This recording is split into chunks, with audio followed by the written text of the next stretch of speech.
Bien, mes frères, nous allons lire ensemble le texte que nous méditerons ce matin. Philippiens chapitre 2.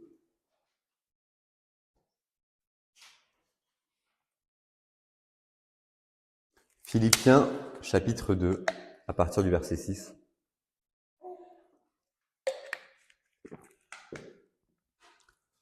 Le Christ Jésus, lui qui, étant en forme de Dieu, n'a pas estimé comme une usurpation d'être égal à Dieu, mais s'est dépouillé lui-même en prenant la forme d'esclave, ayant été fait à la ressemblance des hommes, et qui, étant trouvé quant à la figure comme un homme, s'est humilié lui-même, s'étant fait obéissant jusqu'à la mort et à la mort de la croix. C'est pourquoi aussi Dieu l'a souverainement élevé, et il lui a gratuitement donné un nom qui est au-dessus de tout nom, afin qu'au nom de Jésus tout genou fléchisse, de ceux qui sont dans les cieux et sur la terre et sous la terre, et que toute langue confesse que le Seigneur, c'est Jésus-Christ, à la gloire de Dieu le Père. Prions. Notre Père, nous te remercions pour ce texte glorieux concernant ton Fils, Jésus-Christ. Nous te remercions car ici nous pouvons voir sa gloire, sa dignité, son honneur, sa puissance exaltée.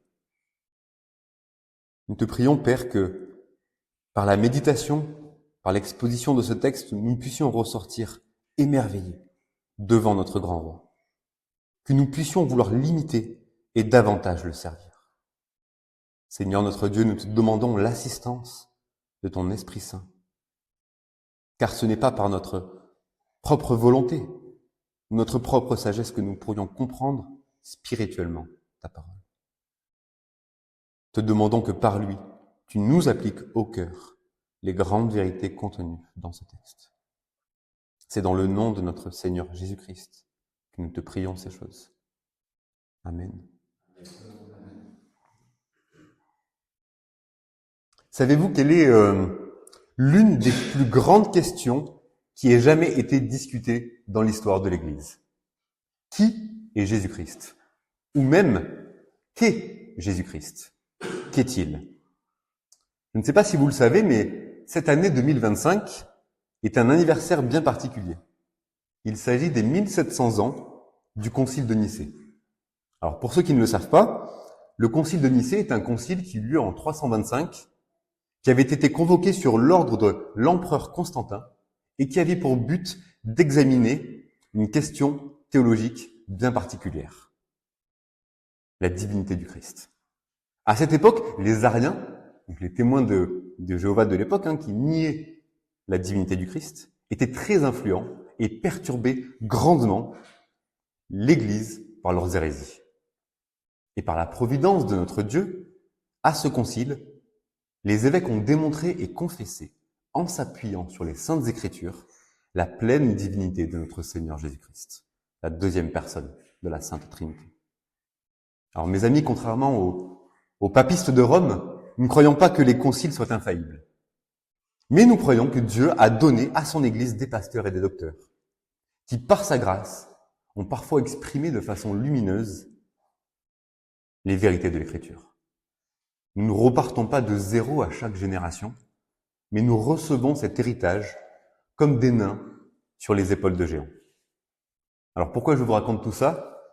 Parce qu'ici, mes amis, nous sommes face à un des joyaux de l'Écriture sainte qui exprime très clairement que notre Seigneur Jésus-Christ est véritablement Dieu de toute éternité. Et cette vérité a été exposée au Concile de Nicée, notamment sur la base de ce texte glorieux. Donc nous allons parcourir notre méditation ce matin en suivant deux grands axes. D'abord, nous verrons une exposition verset par verset, et ensuite nous verrons des applications de ce qui aura été exposé. Donc première partie de cette méditation, l'exposition verset par verset. D'abord, nous verrons, verset 6, la préexistence du Christ. Verset 6, la préexistence du Christ. Le Christ Jésus, lui qui, étant en forme de Dieu, n'a pas estimé comme une usurpation d'être égal à Dieu. Alors sur certains aspects, cette méditation sera un peu technique d'un point de vue théologique, car il y a des concepts difficiles à comprendre. Et il est nécessaire, pour éviter l'hérésie, d'utiliser le langage qui convient. Ici, l'apôtre Paul nous parle du Christ en nous disant que celui-ci existait déjà avant son incarnation. Il nous parle de la préexistence de Jésus avant qu'il ne marche sur la terre. L'apôtre nous dit que le Christ existait auparavant en forme de Dieu. Ce que l'apôtre est en train de nous dire ici, c'est que celui qu'on appelle le Christ existait auparavant et avait la même nature, la même essence que celui qu'on appelle le Père. C'est-à-dire qu'il est réellement Dieu. La forme de Dieu signifie qu'il est réellement et véritablement Dieu. Il participait de la même nature que le Père et possédait la même gloire que celui-ci. Le Fils existe de toute éternité comme une personne distincte du Père. Comme nous le dit le Concile de Nicée et conformément aux Écritures, le Christ est Dieu de Dieu, lumière de lumière, vrai Dieu de vrai Dieu. Il est de la même substance que le Père. Il est, dit-on en théologie, consubstantiel au Père. Au commencement était la parole, et la parole était avec Dieu, et la parole était Dieu. Jean chapitre 1, verset 1. Mes amis, il y a en effet un mystère insondable et infini à considérer l'être de Dieu et à considérer que dans cet être divin, il subsiste trois personnes, le Père, le Fils et l'Esprit Saint, qui sont d'une seule substance, puissance et éternité. Chacun possède toute l'essence divine et cependant, l'essence n'est pas divisée. Ce que nous dit Paul ici, en nous disant que le Christ existait en forme de Dieu, signifie qu'il possède de toute éternité toute l'essence divine, c'est-à-dire qu'il est vraiment Dieu. Et c'est ce qu'il nous dit aussi à la fin du verset. Le Christ est égal à Dieu. Le Christ est égal à Dieu parce qu'il est Dieu lui-même. L'apôtre rajoute, concernant la deuxième personne de l'adorable Trinité, qu'elle n'a pas estimé comme une usurpation d'être égal à Dieu. Qu'est-ce que cela signifie? L'apôtre continue d'affirmer la pleine divinité du Christ en disant que la divinité du Fils n'est en rien un vol à la divinité du Père. Le Christ jouissait de cette égalité ontologique avec le Père de toute éternité. Il ne s'agit pas d'un vol ou d'une usurpation, ni d'un blasphème, comme il est accusé par les pharisiens. Il s'agit de la nature même de la personne du Christ. En s'appelant lui-même Dieu, le Christ ne s'attribue rien d'injuste et ne vole rien à son Père. Il ne le prive d'aucune gloire et ne lui fait aucun tort. Il ne s'agissait pas pour le Christ de se déclarer Dieu alors qu'il ne l'était pas. Vous savez, ça, c'est notre problème. Notre péché. Nos premiers parents, Adam et Ève, et nous avec eux, nous sommes tombés dans la désobéissance et dans le péché de nous considérer Dieu à la place de Dieu. Alors que l'humanité pécheresse se considère comme Dieu en usurpant un titre, une gloire qui ne lui appartient pas, le Christ, lui, s'appelle lui-même Dieu et il le fait par nature. Bien, donc nous avons vu, verset 6, la préexistence du Christ. Le Fils éternel, qui est Dieu lui-même et qui possède toute l'essence divine, d'une gloire éternelle, consubstantielle au Père, selon la divinité, égale en gloire et en majesté au Père. Eh bien, maintenant, voyons ce que le Christ a fait. Versets 7 et 8, l'humiliation volontaire du Christ.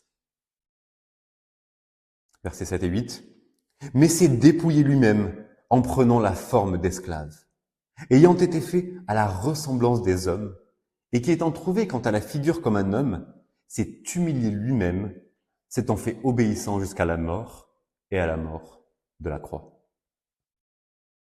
Alors qu'il était Dieu, de toute éternité, le Christ s'est, nous dit l'apôtre Paul, dépouillé lui-même en prenant la forme d'esclave.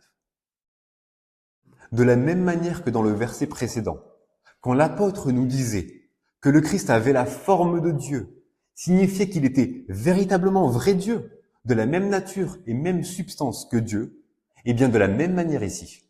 Quand l'apôtre nous dit que le Christ prend la forme d'un homme, cela signifie que le Christ est véritablement devenu un homme, possédant la même nature, la même substance qu'un homme.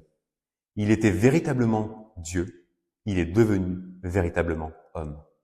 Il était vrai Dieu, il est devenu vrai homme.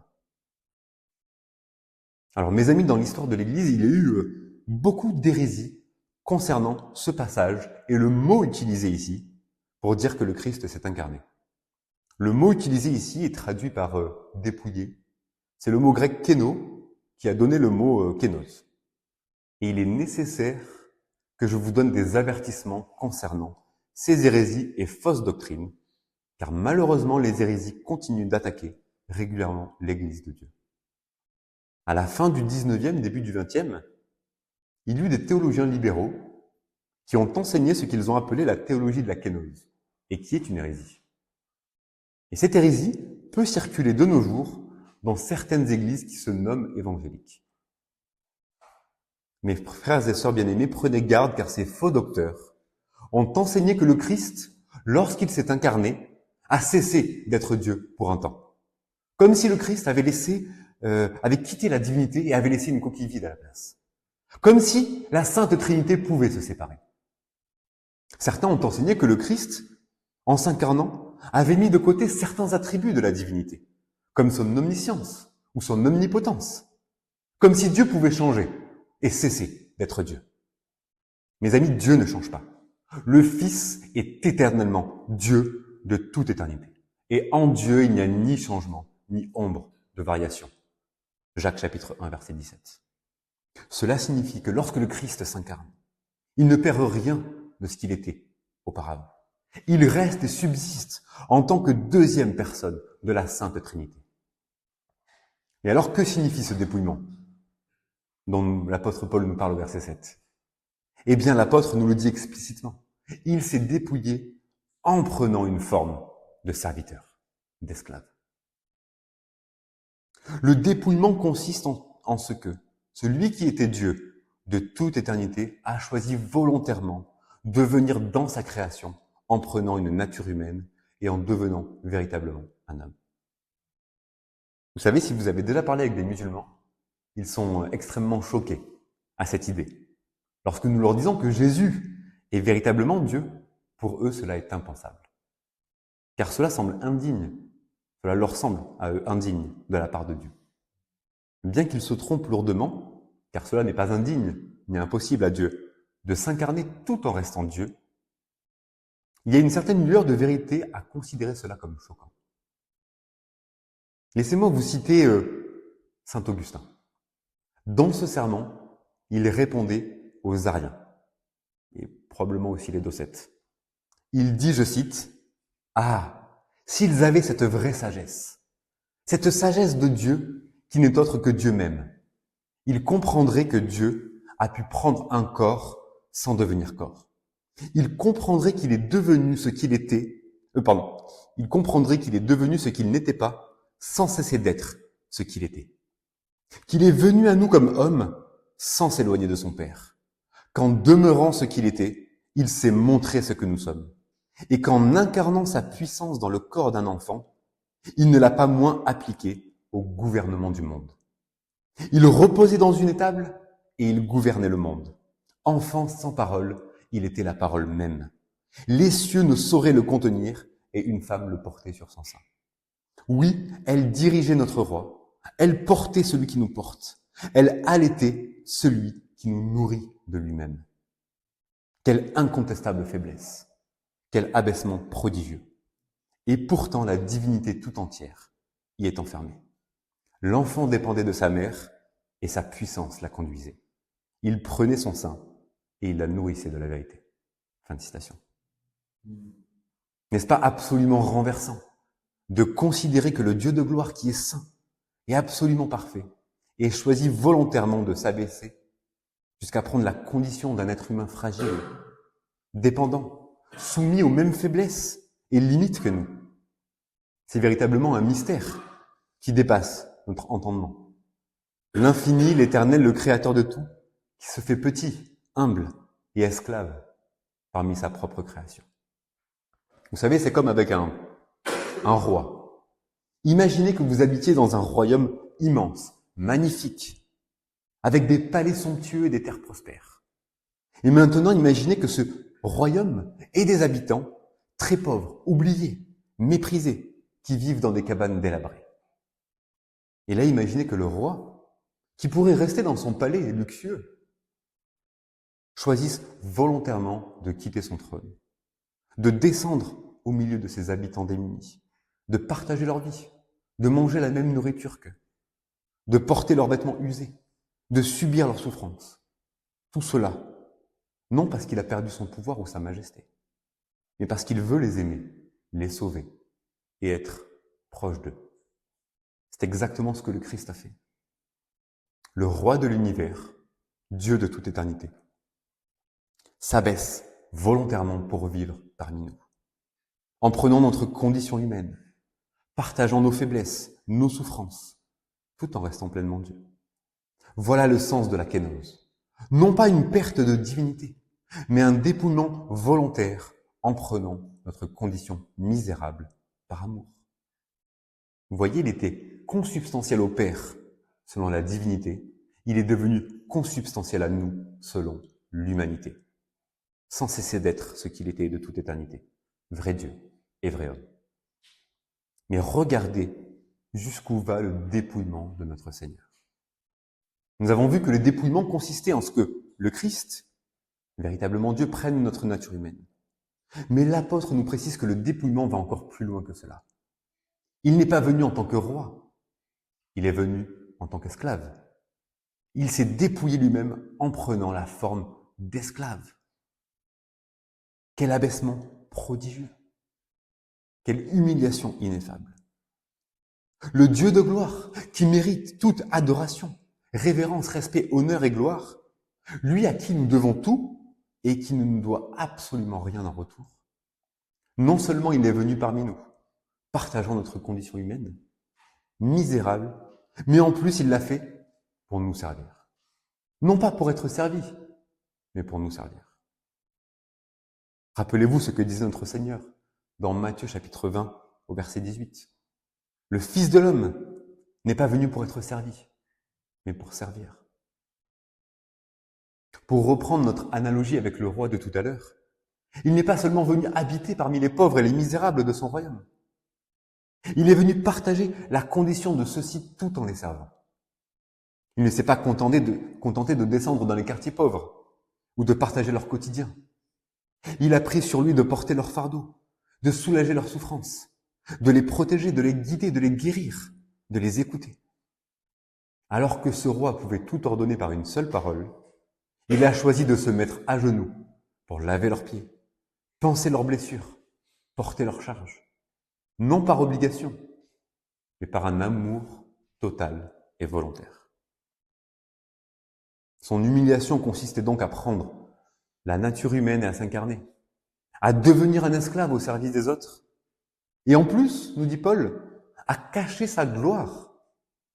Il s'est dépouillé lui-même en prenant la forme d'esclave, ayant été fait à la ressemblance des hommes. C'est-à-dire que dans son apparence extérieure, il n'y avait rien qui laissait paraître qu'il était Dieu de toute éternité. Pour reprendre notre analogie avec le roi de tout à l'heure, il n'est pas venu à nous avec des vêtements majestueux. Il est venu dans les habits d'un pauvre. Jean Calvin nous dit, à propos de ce mystère, je cite, « Il est vrai que Christ n'a pu renoncer à sa divinité. » Je m'arrête un instant, c'est ce que nous disions juste avant. Christ, en s'incarnant, ne peut pas cesser d'être Dieu. Il ne peut pas renoncer à la divinité. Il est vrai que Christ, je reprends, il est vrai que Christ n'a pu renoncer à sa divinité, mais il l'a tenue cachée pour quelque temps, afin qu'elle n'apparût pas sous la faiblesse de la chair. Ainsi, il s'est démis de sa gloire devant les hommes, non point en la diminuant, mais en la tenant couverte. Il a vécu de telle manière qu'il s'est montré comme un homme parmi les hommes. Et toutefois, il était bien autre chose, comme, bien qu'il fût vraiment homme. Fin de citation. N'est-ce pas renversant et incompréhensible l'humiliation de notre grand Dieu? Nous avons vu donc que l'humiliation du Christ consistait en ce que Dieu se fait homme, Dieu se fait esclave, Dieu cache sa gloire. Et en plus, mes amis, son humiliation ne s'arrête pas là. Le Christ, vrai Dieu et vrai homme, va jusqu'à mourir pour nous. Et va même jusqu'à la mort la plus honteuse et la plus ignominieuse qui soit. Verset 8. Et qui étant trouvé quant à la figure comme un homme, s'est humilié lui-même, s'étant fait obéissant jusqu'à la mort et à la mort de la croix.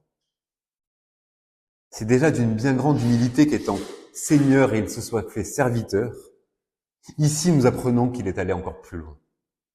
Alors que par essence, il est immortel et même Seigneur de la vie, le Fils a été obéissant au Père jusqu'à endurer la mort. Il s'agit là du point culminant de l'humiliation du Christ. Ce fut là un anéantissement extrême car en mourant de cette manière, non seulement il a été ignominieux devant les hommes, mais bien pire aussi, il a été fait malédiction devant Dieu. Le Christ, dans sa nature humaine, a subi la pleine colère de Dieu. Il est devenu malédiction. Et pourquoi? Pour sauver son peuple de la juste colère. Rappelez-vous ce que Paul disait aux Galates. Christ nous a rachetés de la malédiction de la loi quand il a été fait malédiction pour nous. Pour reprendre notre analogie avec le roi de tout à l'heure, imaginez un des citoyens misérables de ce royaume, coupable d'un meurtre et méritant ainsi la peine de mort. Eh bien, ce roi, au lieu de laisser le criminel recevoir justement sa condamnation, il choisit volontairement de prendre sa place. Le roi se présente devant le tribunal et dit « C'est moi qui vais subir la sentence à sa place. C'est moi qui vais endurer la honte et la mort réservée aux coupables. » Le roi, vêtu de majesté, enlève ses vêtements royaux, s'habille avec des vêtements usés et troués. Il se laisse lier les mains et les pieds comme un criminel. Il est insulté par la foule, frappé, craché dessus, condamné à mort et exécuté publiquement sous les moqueries. Tous regardent et disent « Voyez ce minable !» Mais en réalité, ce n'est pas pour ses propres fautes qu'il meurt. C'est pour celles de son peuple. Voilà, mes amis, l'humiliation incompréhensible, ineffable de notre Seigneur Jésus-Christ. Lui qui est le saint, l'innocent, le juste, il a porté sur lui la condamnation que méritaient nos péchés. Il a accepté d'endurer la mort la plus humiliante, la croix, afin que nous soyons pardonnés et réconciliés avec Dieu. Mais comprenez bien, mes frères, ce que le prince de la vie a enduré. Il ne s'agit pas uniquement d'une mort physique atroce. Bien sûr que la mort sur la croix était cela. Mais la mort sur la croix était bien plus que cela. Il s'agissait aussi de recevoir dans son âme les châtiments éternels de Dieu. Le psaume 75 au verset 9 nous dit qu'il y a une coupe de colère dans la main de l'Éternel et que le vin y fermente. Christ a bu la coupe jusqu'à la lie. Il a plu à l'Éternel de le briser par la souffrance, nous dit Ésaïe 53. Il a goûté les châtiments éternels de l'enfer. Voilà pourquoi dans sa nature humaine, le Christ criait sur la croix, « Mon Dieu, pourquoi m'as-tu abandonné ?» Dans son âme, il a enduré sur la croix les flammes éternelles de l'enfer. Les flammes éternelles de l'enfer que méritait son peuple. Il a pris sur lui notre châtiment afin que nous l'évitions. Bien, donc nous avons vu la préexistence du Christ, c'est-à-dire qu'il est Dieu de toute éternité. Nous avons vu l'humiliation du Christ, alors qu'il est Dieu. Il s'est humilié en devenant un homme, et cette humiliation a culminé jusqu'à la mort de la croix. Eh bien, maintenant, voyons ensemble l'exaltation du Christ. Première partie du verset 9. C'est pourquoi aussi Dieu l'a souverainement élevé. C'est pourquoi, nous dit l'apôtre Paul. C'est pourquoi il a été élevé. À cause de tout ce que nous avons dit précédemment, à cause de son humiliation insondable, il a été élevé. Le Christ a vaincu la mort et est ressuscité glorieux. Le Christ a accompli pour son peuple les exigences de la justice divine pour avoir la vie. Et le Christ a aussi payé le juste châtiment pour son peuple que réclamait la justice divine. Mais le Christ n'est pas resté dans la mort et n'a pas été englouti par elle. À cause de sa justice et de la valeur infinie de sa personne, c'est la mort qui a été engloutie par la mort du Christ. C'est pourquoi, nous dit l'apôtre Paul, l'exaltation du Christ fut la récompense de son humiliation. Alors je dis exaltation car c'est une des traductions possibles du mot rendu dans ma traduction par souverainement élevé. C'est comme cela que c'est traduit dans la plupart des versions anglaises. Et c'est le mot techniquement et théologiquement consacré à tous les honneurs que le Christ a reçus suite à son humiliation. C'est pourquoi Dieu l'a exalté.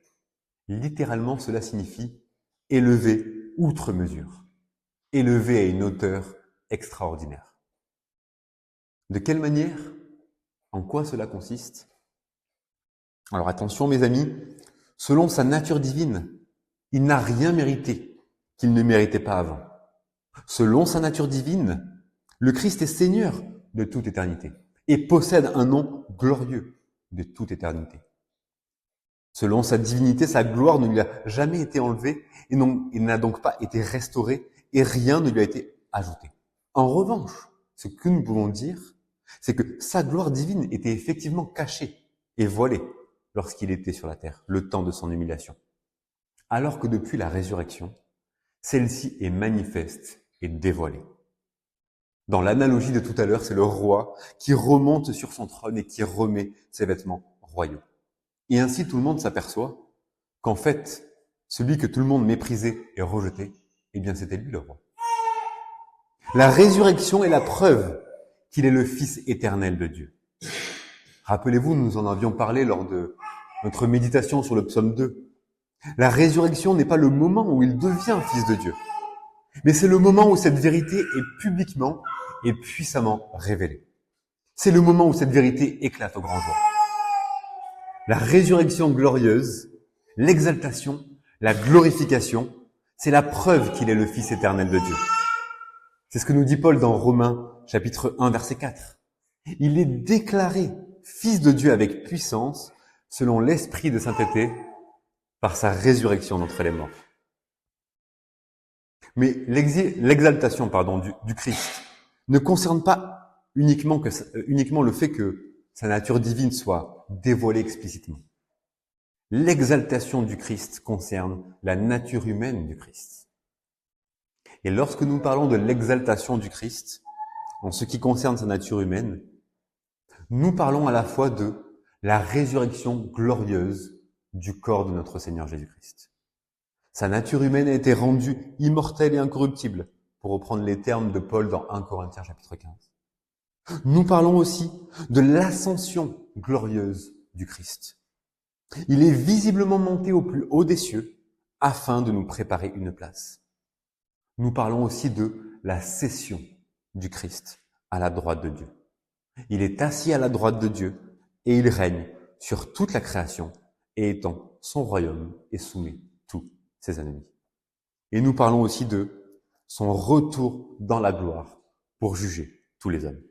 Il reviendra au son de la trompette pour consommer son règne, punir les impies et recevoir dans la gloire les justes.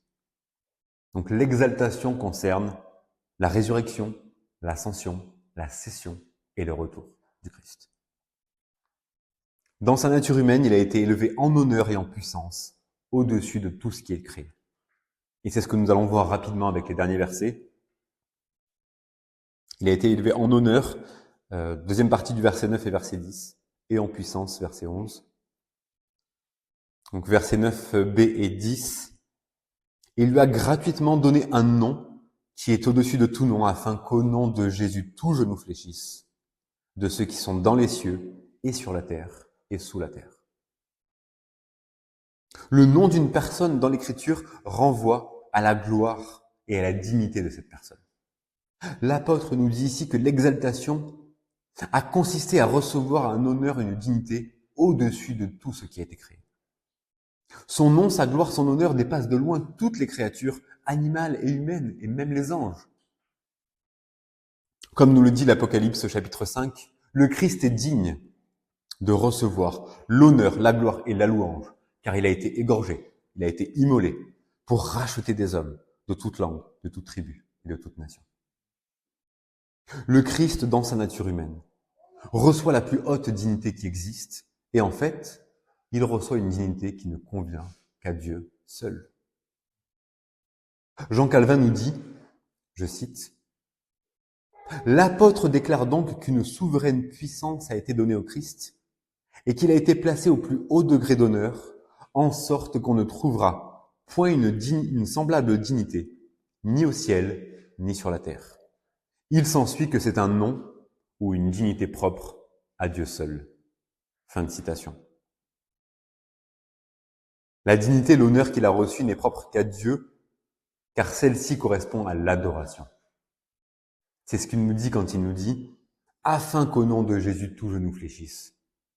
La génuflexion n'est pas à entendre ici comme un simple honneur qu'on ferait à une personne humaine, mais comme la plus haute vénération que l'on doit rendre à Dieu. Il nous dit que ceux qui plieront le genou sont à la fois ceux qui sont dans les cieux, sur la terre et sous la terre. Dans les cieux, c'est-à-dire les saints anges et les chrétiens déjà morts et qui sont au ciel avec lui. Sur la terre, c'est-à-dire tous les hommes, tant les justes que les impies. Et sous la terre, c'est-à-dire tant les démons que les hommes impies qui sont morts et attendent le jugement. Tout genou fléchira devant le roi des rois et le Seigneur des seigneurs.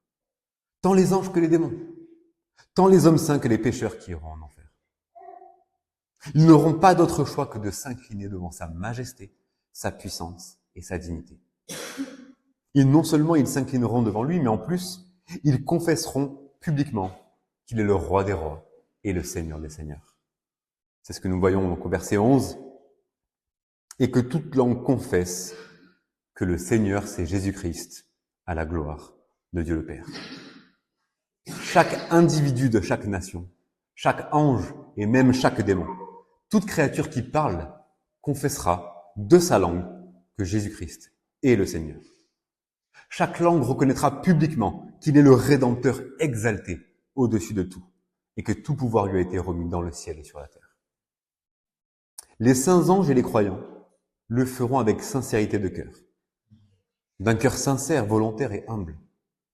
Les saints anges et les chrétiens s'inclineront devant le roi et déclareront « Mon Seigneur et mon Dieu ». Tandis que les démons et les incrédules, eux aussi, plieront le genou et confesseront de leur bouche que Jésus est le Seigneur.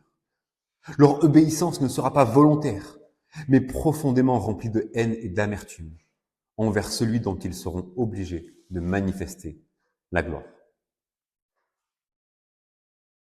Alors vous le savez très certainement, ici l'apôtre Paul, au verset 10 et 11, reprend une prophétie d'Ésaïe, Ésaïe chapitre 45, verset 23.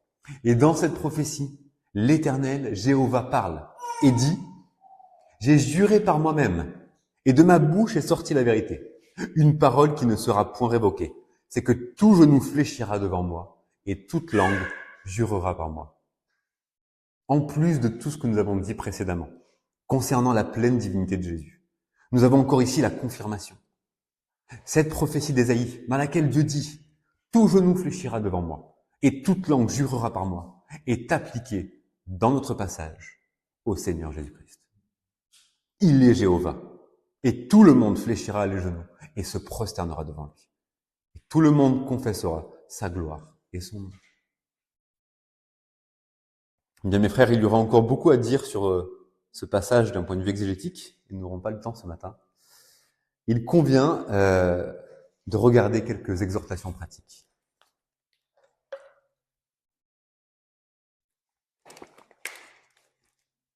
Nous avons vu tout au long de cette exposition deux grands points. L'humiliation du Christ, ainsi que l'exaltation du Christ. Et bien maintenant, nous verrons des applications selon ces deux mêmes points. Une application pour nous en ce qui concerne l'humiliation du Christ, et une application pour nous en ce qui concerne l'exaltation du Christ. Donc première partie, une application pour nous en ce qui concerne l'humiliation du Christ. Vous avez probablement remarqué que dans mon introduction, je ne vous avais pas introduit le contexte du passage de Philippiens chapitre 2. Vous avez certainement remarqué que j'avais coupé la phrase de Paul pour exposer les versets 6 à 11 sans parler de ce qui précède. Car en fait, je voulais suivre le mouvement inverse de l'apôtre. Lorsque l'apôtre Paul nous expose cette doctrine glorieuse de l'humiliation, il le fait dans un certain but pour ses lecteurs. L'apôtre commence en fait une exhortation pratique, un commandement. Et pour justifier son exhortation auprès des Philippiens, il leur donne la raison, le but, le moteur, qui est l'humiliation du Christ. Il leur dit, puisque le Christ s'est humilié ainsi, voici ce que vous devez faire. Enfin, dans son discours, c'est plutôt, voici ce que vous devez faire, puisque le Christ s'est humilié ainsi. Donc, quelle était cette application de l'apôtre Paul aux Philippiens? Eh bien, lisons ensemble Philippiens chapitre 2 à partir du verset 1. S'il y a donc quelque consolation en Christ, s'il y a quelque soulagement dans la charité, s'il y a quelque communion d'esprit, s'il y a quelque compassion et miséricorde, rendez ma joie parfaite, étant en bonne intelligence, ayant une même charité, une même âme, un même sentiment. Ne faites rien par contestation ni par vaine gloire, mais que chacun de vous regarde les autres par humilité comme plus excellent que lui-même. Ne regardez pas chacun à votre intérêt particulier, mais aussi à celui des autres. Ayez en vous les mêmes sentiments que Jésus-Christ, etc. Alors nous n'allons pas faire l'exposition de ce passage, mais voyez ce que l'apôtre dit aux Philippiens. Soyez humbles. Et comment vous pouvez être humbles? Imitez ce qu'a fait notre Seigneur Jésus-Christ. Son argument est celui-ci. Voyez à quel point Jésus était élevé. Il est Dieu de Dieu, lumière de lumière, vrai Dieu de vrai Dieu, digne de toute adoration, dignité, honneur et gloire. Et qu'a-t-il fait? Non seulement il est venu partager notre condition misérable, non seulement il est venu pour nous servir, non seulement il n'a pas montré sa gloire, et pour couronner le tout, il s'est sacrifié jusqu'à la mort. Et ceci, il l'a fait alors que nous étions encore ses ennemis. Ceci, il l'a fait envers des personnes qui le détestaient, qui le haïssaient du plus profond de leur être. Il l'a fait pour son peuple. Et donc son argument, c'est de dire, puisque Dieu qui est si digne et élevé s'est à ce point humilié envers ses ennemis, par amour et pour les sauver, à combien plus forte raison nous devrions faire de même. Et l'apôtre encourage les Philippiens et les exhorte de deux façons. À la fois de manière négative, à ne pas chercher leur petite gloriole personnelle. Ne faites rien par rivalité ni par vaine gloire. Ne faites rien par égoïsme, ambition personnelle ou pour vous-même. Il les exhorte aussi de façon positive, mais plutôt recherchez le bien des autres. Considérez les autres comme étant au-dessus de vous-même. Objectivement, sont-ils en dessous? Vous êtes le maître et celui-ci est votre esclave. Eh bien, considérez-le lui comme le maître et vous comme l'esclave. Alors bien sûr, cela concerne les relations entre frères et sœurs dans l'Église. Mais l'exemple et le commandement du Christ nous poussent à aller au-delà de ça. Prenons quelques exemples pratiques et concrets. Dans notre vie d'Église, dans le service que nous faisons, ne soyons pas envieux du service d'un autre. Ne recherchons pas les applaudissements, les félicitations de la communauté. Le service que nous faisons pour les frères et sœurs ne devrait pas être motivé par l'ambition et le fait d'être remarqué et d'avoir une place importante dans l'Église. Le service devrait être motivé par cette envie de faire du bien, de combler un besoin, de prendre soin de ceux envers qui l'on rend service. Au travail, est-ce que nous cherchons à écraser les collègues et à briller au-dessus d'eux? À leur prendre leur place? Nous devrions plutôt les honorer, les servir, et honorer particulièrement ceux qui sont moins qualifiés, moins diplômés et ou moins bien payés que nous. Dans notre couple, comment réagissons-nous quotidiennement? Lorsque notre conjoint a besoin de quelque chose, est-ce que nous tirons la couverture sans cesse? Laissez-moi vous raconter une anecdote d'une personne que je connais. Je connais une fille qui est originaire de Corse et qui vit en métropole. Celle-ci est en couple avec quelqu'un qui n'est pas du tout corse. Le problème est celui-ci. Celle-ci veut absolument retourner vivre en Corse, tandis que celui-ci ne veut absolument pas vivre en Corse. Eh bien, cette histoire commence à partir en ultimatum. Je vais m'en aller, et si tu ne veux pas me suivre, ce sera fini entre nous. Vous voyez où est le problème dans cette histoire? Les deux pensent chacun à leur propre intérêt, et aucun des deux ne pense à l'intérêt de l'autre. Aucun des deux ne considère l'autre comme étant supérieur à lui-même. Bon, cette histoire n'est pas encore finie, et peut-être que cela va s'arranger, mais voilà l'état de la situation pour l'instant. Chacun considère égoïstement dans son coin ce qui lui convient le mieux à lui. Alors que l'amour que le Christ nous présente et nous invite à imiter est le suivant. Sacrifiez-vous pour l'autre. Aimez-vous les uns les autres comme je vous ai aimé. Je dois confesser que lorsqu'il arrive que nous nous disputions avec Anne-Marie, ma première réaction n'est pas une réaction d'humilité, où je cherche à comprendre son point de vue, ses propres intérêts. Ma première réaction naturelle consiste bien trop souvent à considérer mes intérêts, à chercher à avoir raison. Mes amis, mes frères, imitons le Christ. Quand bien même nous pourrions avoir raison objectivement, surtout, recherchons le bien de l'autre. C'est exactement ce que le Christ a fait. Il est venu non pour être servi, mais pour servir et donner sa vie comme rançon pour plusieurs. Bien-aimés, pourquoi l'exhortation est-elle double? Pourquoi l'exhortation est-elle à la fois négative et positive? Parce que l'une est le remède pour l'autre. Vous vous demandez peut-être comment pourrais-je ne pas faire telle ou telle chose par ambition, par orgueil ou par vaine gloire? Comment? Eh bien en cherchant sincèrement, par la puissance du Saint-Esprit, à servir l'autre selon ses besoins. En mettant l'autre à la première place, en vous faisant passer en dernier et en faisant passer les autres en premier. Mes frères, le remède à notre orgueil, c'est de nous décentrer de nous-mêmes pour nous recentrer sur les autres. Et bien sûr, tout ceci, nous devons le faire ultimement par amour pour Christ. Bien donc, nous avons vu comme application que nous devions imiter le Christ dans son humiliation, à ne pas chercher une vaine gloire, mais plutôt à chercher l'intérêt des autres. Et bien maintenant, voyons une application pour nous en ce qui concerne l'exaltation du Christ. L'application précédente était une exhortation, un commandement. Celle-ci est une promesse, un encouragement. La promesse de ce qui nous attend pour la vie future. Mes frères, vous connaissez cette parole de notre Seigneur qui dit « Car quiconque s'élève sera humilié, et qui s'humilie sera élevé. » Et qui est répétée à plusieurs reprises dans les évangiles. Le Seigneur dit « Celui qui s'humilie sera élevé. » Quand il dit « il sera élevé », il est évidemment en train de parler du salut et de la gloire à venir pour les enfants de Dieu.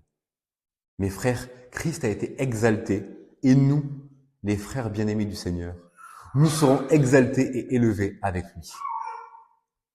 Mais ce que nous devons comprendre, c'est que cette élévation n'est pas à cause du fait qu'on se serait suffisamment humilié en étant au service les uns des autres. Mes amis, nous avons dit précédemment que nous devions être au service les uns des autres, mais tout ceci, toute cette humilité que nous pourrions manifester ici-bas, cela ne nous fera pas gagner le ciel. Nous ne sommes pas sauvés par nos œuvres. Lorsque le Christ dit « quiconque s'élève sera humilié et quiconque s'humilie sera élevé », il ne décrit pas les conditions à remplir. Il nous décrit les caractéristiques d'un tel homme. Jésus nous dit que les véritables hommes, ce sont eux qui seront glorifiés et exaltés et goûteront aux joies de la pleine communion avec Dieu dans sa gloire.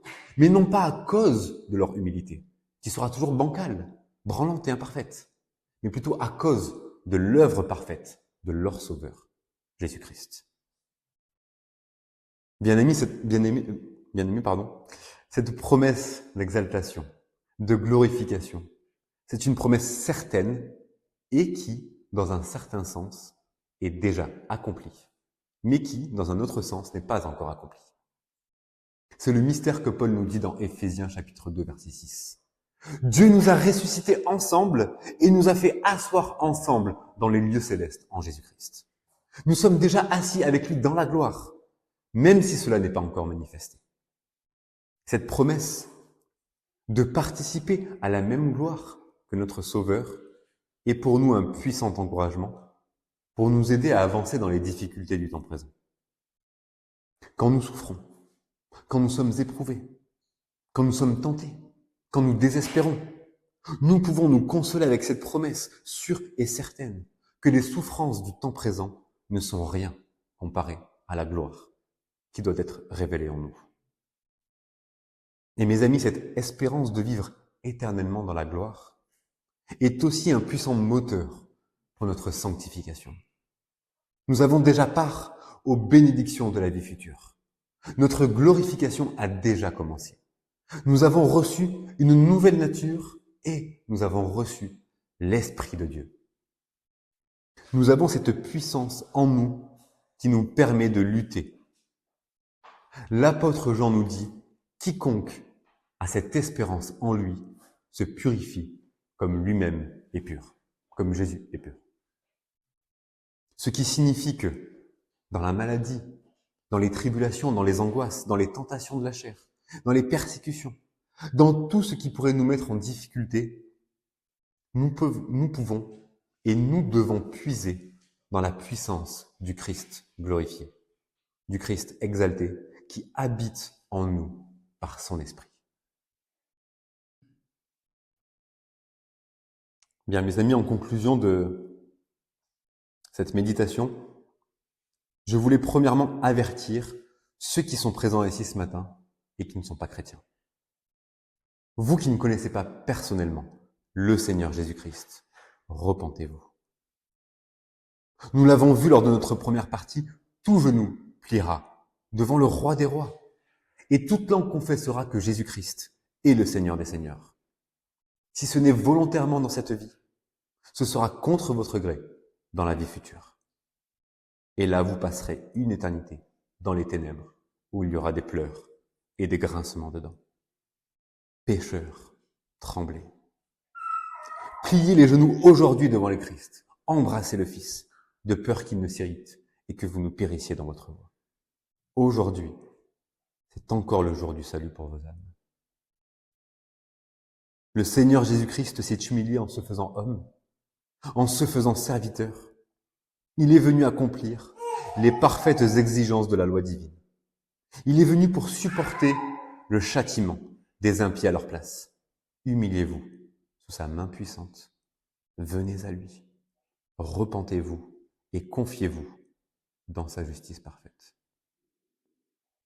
Et mes frères et sœurs, pour vous qui êtes chrétiens, je vous ferai également la même exhortation.